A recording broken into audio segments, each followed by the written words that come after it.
The Last of Us Part 2 is one of the most controversial video game sequels of all time. Neil Druckmann, a long time when it was first announced at the E3 panel, said that he wanted the game to be divisive, and boy did he sure accomplish that. When I was playing through the game, I honestly tried to stay away from the spoilers as best as I could, because I didn't want the experience ruined for me, like so many other people, but I had also heard a few leaks that had got out. Thankfully, most of those leaks were written leaks, but then I heard that we would be playing as Abby for half the game, and I refused to believe that fact. I remember telling people that I could not believe that Naughty Dog would pull off such a stupid, ridiculous move. Guess what, people? They did it. 10 hours as She-Hulk. Yes, that's right. 10 hours as playing as the Incredible Female Hulk, basically. And I gotta say, I was not a happy camper. However, after putting some deep consideration into it, I have come to conclude that the story is not as terrible as I thought it was originally going to be. Now, let me go over the pros and cons. So to start off with the pros, for one thing, the environment is absolutely gorgeous. Every single time I played as Ellie or even Abby in a different environment, it was amazingly just breathtaking.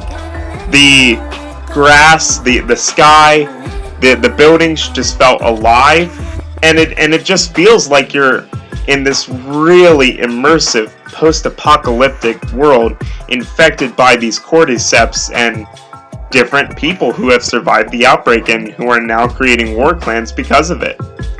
And so that aspect I did enjoy.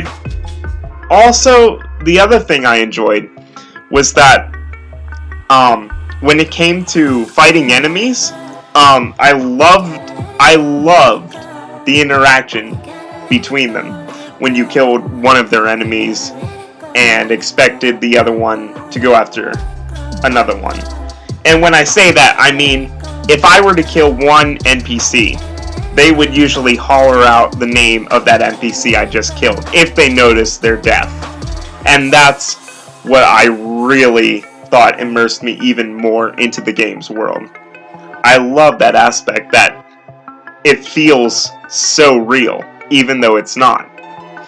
The other thing I really enjoyed about it was the weapon play. Now, in the first Last of Us, the weapons were great, and I loved playing as Joel and finding different weapons around the map, but this game seemed to have a lot more uniqueness in finding just regular guns. Like in this one, we got to use a flamethrower and different melee weapons that we didn't see in the first game before, and I honestly thought that brought an interesting aspect into the series. This one felt more of like a more hard, grittier survival type of game where it's like you have to find whatever you can around you, or else don't expect to survive the night. So that's what I really enjoyed about it. Another thing is, getting to the story part of it, I understand why they did what they did, and I am still mad, very, very mad, that they treated Joel like total garbage and just basically killed him off within the first 15 minutes of the game without no context until the end of the game, which I'll get to in just a second. But the fact is that I'm not even mad that Joel is dead. What I am mad about is how he died.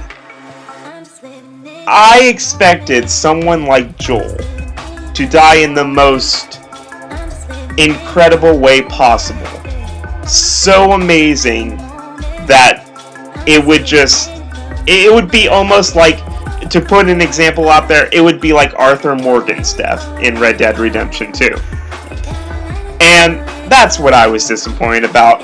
And going on later to the end, when Ellie and Abby are in their final fight with each other, and Ellie decides to spare her at the very end, I thought to myself, at first I was very angry. I remember having a mixture of tears and just pure anger when I was watching that last cutscene. And honestly, after thinking about it for a day or two, I've realized that it actually makes sense that Ellie let Abby go. She was being the better person, and that's what I admire about it. Even though I'll never forgive Naughty Dog for killing off one of my favorite characters ever. I'll never forgive them for that. However, I will say that I did enjoy how that played into the ending. I think the ending is actually okay.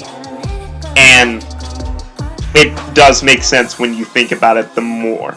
Although, what I don't understand is why they make it seem like later on that Ellie just really, it was more of a selfish thing. Like, she wanted to have this revenge for herself and not to avenge Joel. Or at least that's the vibe I got off of it.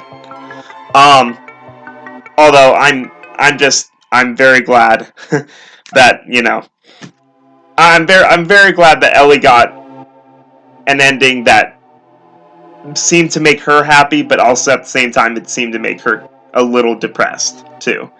So I'm very split on this story, but I think overall it was okay.